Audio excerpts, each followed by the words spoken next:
Top quality और consistent performance के लिए सिर्फ सिल्वर पंप्स एंड मोटर्स, नाम याद रखना। તો બ્રહ્મ સમાજના આગેવાન હેમાંગભાઈ રાવલ અમારી સાથે જોડાઈ ગયા છે। હેમાંગભાઈ, સૌથી પહેલા તો આપનું ન્યૂઝ કેપિટલમાં સ્વાગત છે। હવે દિનેશ બાંભણિયા દ્વારા જે આક્ષેપ છે તે કરવામાં આવ્યા છે તેને લઈને આપ અવગત તો હશો। આ સાથે સાથે મારે સવાલ એટલા માટે કરવો છે કારણ કે બ્રહ્મ સમાજના આગેવાન પણ આપ છો અને હવે દિનેશભાઈ દ્વારા એવો આક્ષેપ કરવામાં આવ્યો છે કે અત્યારે વાત જ્યારે યુવાનોના ભવિષ્યની થઈ રહી છે અને વિદ્યાર્થીઓની થઈ રહી છે ત્યારે સમાજના એકેય આગેવાન સામે આવ્યા નથી બોલવા માટે અને એટલા માટે જ તેમના દ્વારા સમાજના જે આગેવાનો છે તેમના પર પણ કટાક્ષ કરવામાં આવ્યો છે। શું રિએક્શન સૌથી પહેલા તો?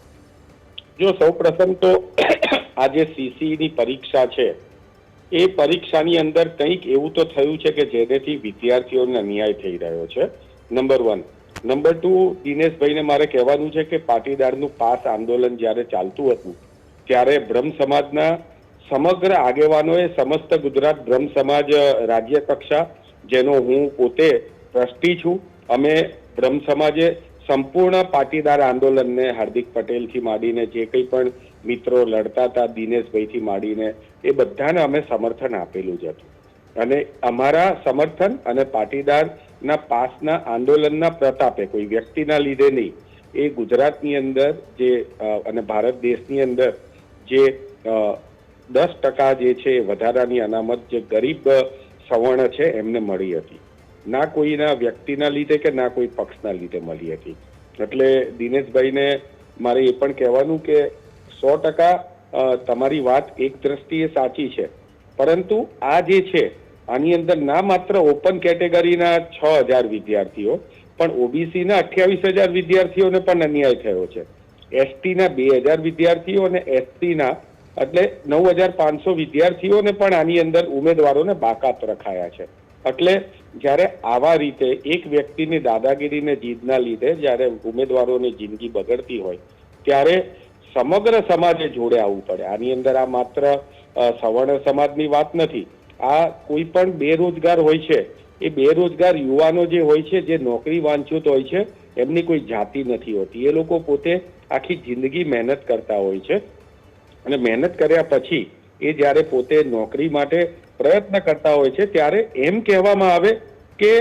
હજી તમે તો ઉમેદવારી જ નહીં કરી શકો, તમારે પેપર તપાસવામાંથી મુક્તિ જોઈએ છે, તમારે એ લોકોને ઉમેદવારી જ નથી કરવા દેવી, તો પછી સ્પર્ધાત્મકની ભાવના કઈ રીતે કેળવાશે? અને હજારો યુવાનોની જિંદગી આની અંદર બગડી રહી છે અને હું એક બ્રહ્મ સમાજના આગેવાન તરીકે દિનેશભાઈની વાતને હું સમર્થન આપું છું કે આના ઉપર સત્વરે સરકારે નિર્ણય લેવો જોઈએ અને નિર્ણય એવો લેવો જોઈએ કે જેથી કરીને દરેક કેટેગરીના ઓપન, ઓબીસી, એસસી, એસટી દરેક ઉમેદવારોને ન્યાય મળે અને જે સાચા અને સક્ષમ ઉમેદવાર છે અને સક્ષમની સાથે અનામતનો જેને પણ લાભ મળેલો છે, 27% અનામત ઓબીસીની હોય તો એની વાત છે, 9% એસસી એસટીની 18%, આ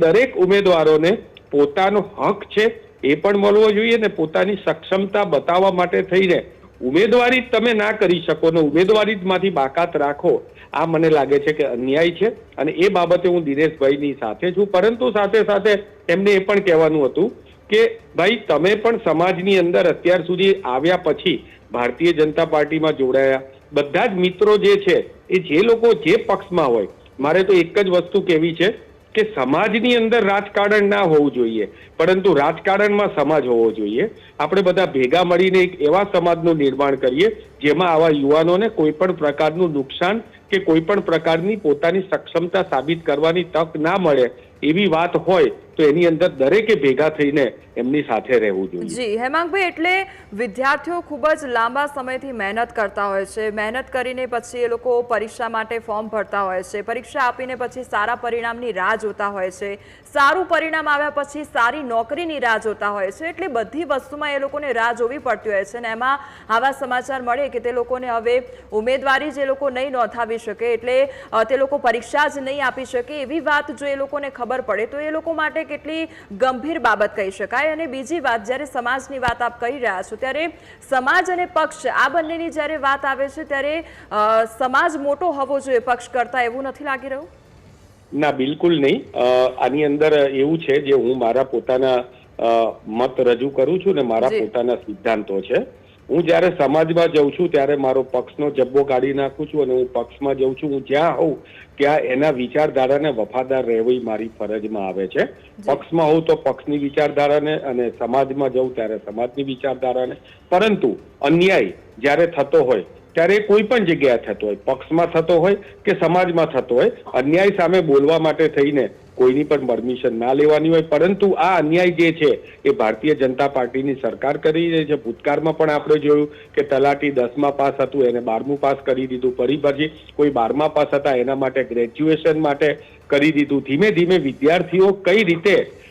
ઉમેદવારીમાંથી બાકાત રહે અને કઈ રીતે ધીમે ધીમે જે કંઈ પણ ઉમેદવારો છે એમને તમે પોતાના ઝોમ્બી બનાવી દો. ઝોમ્બીનો મતલબ એ છે કે તમે એને કોન્ટ્રાક્ટ પદ્ધતિએ રાખી લો, તમે એને કોન્ટ્રાક્ટથી રાખો, તમે એને 5-5 વર્ષના કરાર આધારિત રાખો, એને 5 વર્ષ સુધી તમે પૂરો પગાર ના આપો. ભારતીય જનતા પાર્ટીએ જ્યારે આ કોન્ટ્રાક્ટ પદ્ધતિ અને 5 વર્ષની કરાર આધારિત નોકરીની વાત હતી ત્યારે ઉમેદવારોએ બહુ જ મોટી લડાઈ લડી હતી અને હાઈકોર્ટમાં ગયા હતા અને હાઈકોર્ટે પણ ચુકાદો આપ્યો કે આ પ્રમાણે કરાર આધારિત નોકરી સરકાર ના આપી શકે. ત્યારે પણ સરકારે એના માટે સુપ્રીમ કોર્ટમાં ગયા હતા. એટલે સરકારને યુવાનોને નોકરી આપવી જ નથી, એમને કોન્ટ્રાક્ટ પદ્ધતિમાં રસ છે, એમને કમિશનમાં રસ છે, એમને કંપનીઓ કમાય એમાં રસ છે. ઉમેદવારો જે બચારા મહેનત કરે છે, જે તમારો પ્રશ્ન હતો કે મહેનત